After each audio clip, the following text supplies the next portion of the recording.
ফরজ গোসলের নিয়ম হলো ভাই, আপনার কাপড়ে শরীরে কোনো জায়গায় যদি নাপাক লাগে, প্রথম কাজ হলো যেই জায়গায় রানে পায়ে হাত যেখানে নাপাক লাগবে বা কাপড়ে, ওই জায়গাটা আগে ধুয়ে ফেলবেন টয়লেটে গিয়ে। 1 নম্বর কাজ।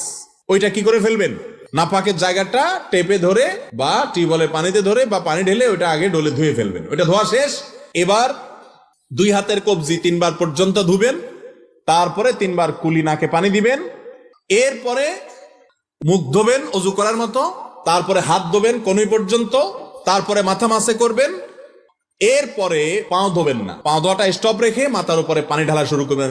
আপনার ইয়েতে নিলে শাওয়ারে আপনি ঝর্ণার নিচে মাথা দিয়ে গোসল করবেন, কাঁধে মাথায় পানি দিয়ে পুরো শরীরে ডলে গোসল করবেন। গোসল শেষ, সাবান টাবান দিয়ে সবকিছু শেষ, টয়লেট থেকে বের হওয়ার সময় বা টিউবওয়েল থেকে যাওয়ার সময় বা পুকুর থেকে উঠার সময় এবার এসে পাও গোড়ালি পর্যন্ত ধোবেন। তাইলে অজু প্লাস গোসল একসাথে হয়ে গেল। কথা কি বুঝাতে পারছি?